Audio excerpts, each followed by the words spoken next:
Today we'll be replacing the rear suspension struts on a 2010 Mercury Mountaineer. This procedure can be applied to 2006 to 2010 Ford Explorers and the Mountaineer. Okay, so I lifted both rear wheels off the ground so that it relieves pressure off the stabilizer bar links, which will be disconnecting. So we only need to remove the stabilizer bar link and the 3 bolts on the lower control arm.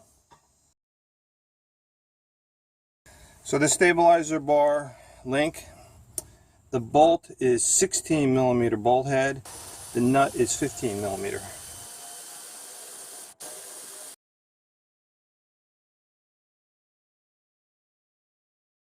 Oh, here we go. So now we'll be removing the 24 millimeter control arm bolts and physically detaching the control arm away from the chassis. In order to get clearance for my impact tool, I'm going to drop the spare tire, which is no big deal. Just get it out of the way, then I'll have a straight path to this bolt. Just lift this up, pull up on this tab, and go counterclockwise.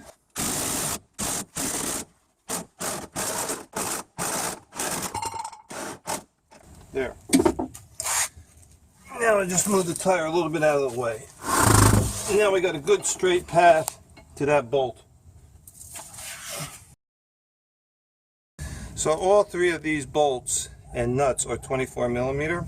So here's my 24 millimeter box wrench. I'll start with the suspension strut.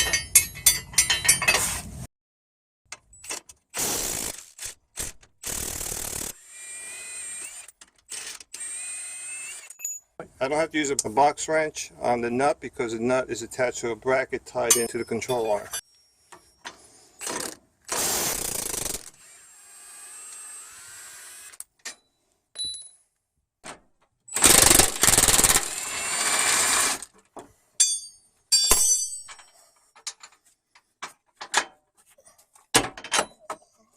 Now the whole control arm can drop and the lower portion of the strut can come out of this cradle.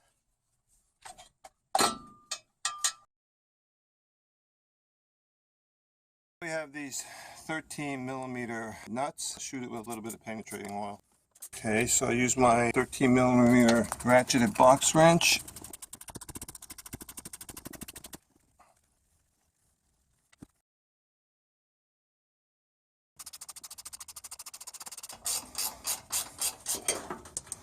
There.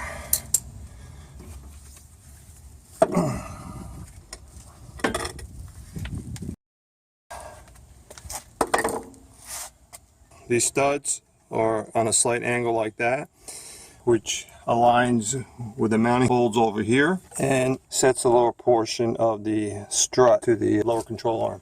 Because the control arm's out of the way, I can go straight up into the mounting hole. Now I'm not going to torque these nuts down. I'm going to put everything back together and keep everything loose. Makes it that much easier to fit all the parts together. That's why you can't take it off from the nut. Now just remove the stabilizer bar link from the control arm and I'll make the reinstallation of the control arm that much easier.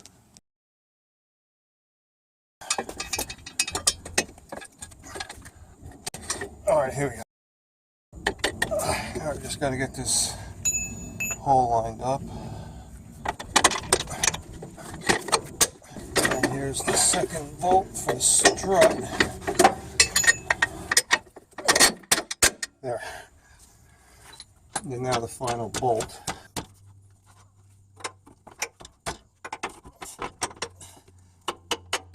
There. Now we'll just put on the nuts hand tight.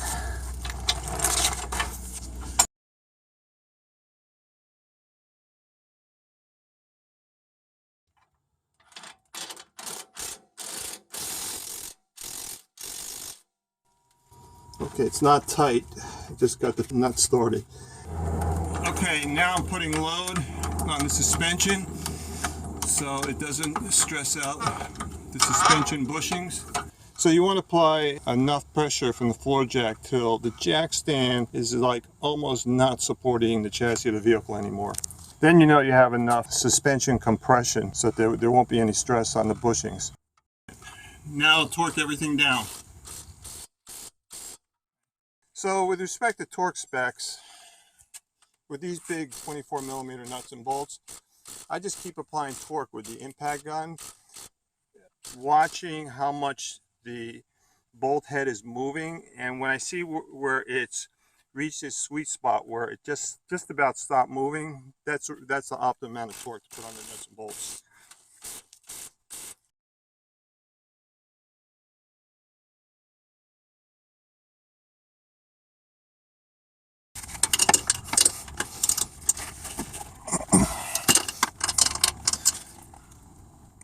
Okay.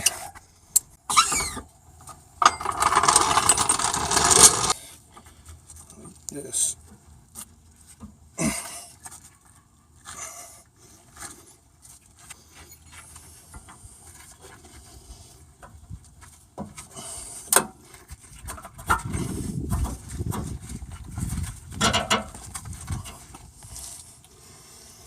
This goes up like that.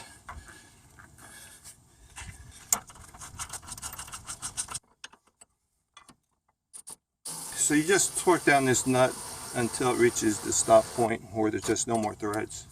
Now we'll put the spare tire back up into its cradle.